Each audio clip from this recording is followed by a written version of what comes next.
Afin de combler rapidement un vide entre deux solides 3D, j'ai découvert depuis la version 2012 une commande intéressante à disposition sur l'onglet Surface, groupe de fonctions modifié. C'est la commande décaler l'arête qui permet de créer automatiquement une polyligne sur l'objet numéro 1. Particularité, les accroches-objets vont se désactiver. Il suffit de réactiver un accroche-objet privilégié. Dans ce cas, la extrémité ira très bien. Je demande de m'accrocher à cette extrémité et également sur cette face-là. Je vais décaler l'arête sur elle-même, accrocher à cette extrémité. Je profite également de faire le deuxième objet que je vais également raccorder avec un nouveau solide. Voici mes 4 opérations de décaler l'arête. Je valide la fin de l'opération par Enter. Retour en vue haute.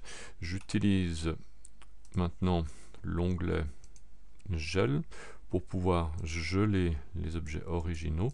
J'ai créé mes nouvelles pièces sur un calque, par exemple trait de construction, et avec la commande lissage solide, attention à ne pas confondre avec la commande lissage surface qui se trouve ici. Donc lissage solide, je sélectionne le premier objet, le deuxième objet, je valide par Enter, je demande de travailler en angle de dépouille et en coupe uniquement, c'est l'option qui vient par défaut, je valide par Enter. Si maintenant je réactive l'ensemble de mes calques, voici le résultat. J'ai dessiné un solide qui rejoint mes deux pièces. Pour la pièce du bas, il s'agit de travailler de manière un petit peu moins rapide, mais tout aussi efficace. Je vais tout d'abord réaliser l'opération sans créer de pièces intermédiaires, toujours en gelant les solides de couleur rouge. Je vais chercher ma commande lissage, pièce numéro 1, pièce numéro 2. Je valide par Enter.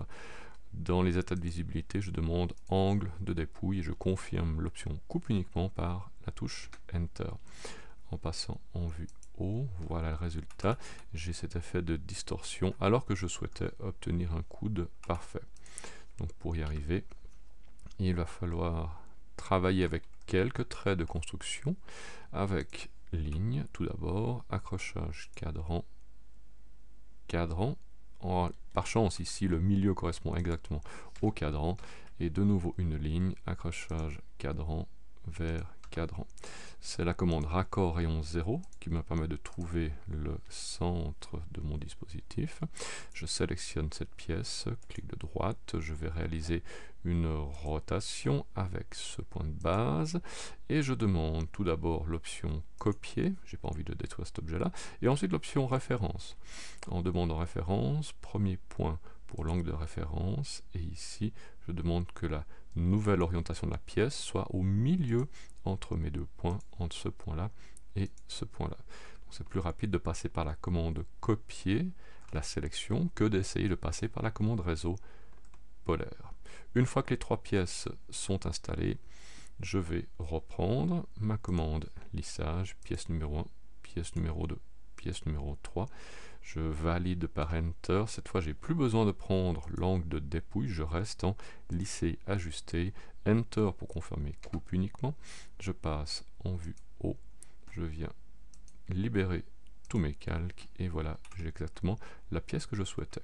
Donc dans le cas où j'ai effectivement un objet qui est trop déformé, je peux toujours travailler par l'intermédiaire de quelques traits de construction et reproduire la pièce que j'ai pu créer grâce à cette commande intéressante qui est la commande décaler l'arête.